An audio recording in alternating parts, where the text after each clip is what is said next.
Sir last ಇಯರಿಂದ ದೊಡ್ಡಪಾದೆ ಯಾರ್ಯಾರು ಬರ್ತಾರೆ ಇಲ್ಲಿ ಅಯ್ಯಪ್ಪ ಸಭೆ ಅಂತ ಒಂದು ಅನ್ನದಾನಮ್ಮ ಸಭೆ ಅಂತ ಇತ್ತು. ಅವರು ತುಂಬ ಚೆನ್ನಾಗಿ ಅನ್ನದಾನಮ್ಮ ಎಲ್ಲ ಕಡೆ ಮಾಡ್ತಾಯಿದ್ರು. ದೊಡ್ಡಪಾದೆ ಎರುಮಲೆಯಿಂದ ಹಿಡಿದು ಕರಿಮಲೆ ಉಚ್ಚಿಯಲ್ಲಿ ಪ್ರಸಾದ ಕೊಡ್ತಾ ಇರೋದು. ಅದು ಡೆಡ್ ಫಾರೆಸ್ಟ್ ಅದು. ಅಲ್ಲಿ ಇನ್ನೂ ಸಿಗೋದು ಕಷ್ಟ ಇರುತ್ತೆ ಊಟ ತಿಂಡಿ. ಯಾಕಂದರೆ ದೊಡ್ಡಪಾದೆ ನಡಿಬೇಕು ಅಂದರೆ ಎರಡು ದಿವಸ ಆಗುತ್ತೆ. ಸೊ ಅಲ್ಲಿ ಹೋಗುವಾಗ ಊಟ ತಿಂಡಿ ನೀರುಗಳಿಗೆ ತುಂಬ ಕಷ್ಟ ಇರುತ್ತೆ.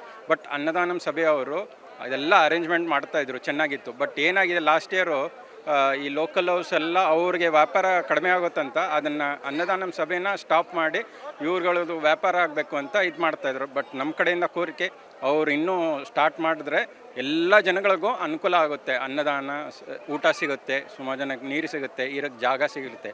ಅದೊಂದು ಅನುಕೂಲ ಆದರೆ ದೇವರು ದರ್ಶನ ಮಾಡಿಕೊಂಡು ಎಲ್ಲರೂ ಅವ್ರವ್ರ ಪಾಡಿಗೆ ಹೋಗ್ಬೋದು. ಸೊ ಅದಕ್ಕೋಸ್ಕರ ಒಂದು ಅನುಕೂಲ ಆಗಬೇಕು. ಅದನ್ನು ಅವ್ರು ಅನ್ನದಾನಮ್ಮ ಅವ್ರು ಮಾಡ್ತಾರೆ, ತುಂಬ ಒಳ್ಳೆ ಕೆಲಸ ಮಾಡ್ತಾಯಿದ್ರು. ಅವ್ರು ನಮ್ಮ ಕಡೆಯಿಂದ ಅವ್ರಿಗೂ ಕೋರಿಕೆ, ಅವರು ಇನ್ನೂ ಅನ್ನದಾನ ಮಾಡಬೇಕು ಅನ್ನೋವಂಥ ಕೋರಿಕೆಗಳು ಸರ್, ಅವ್ರು ಮಾಡಬೇಕು.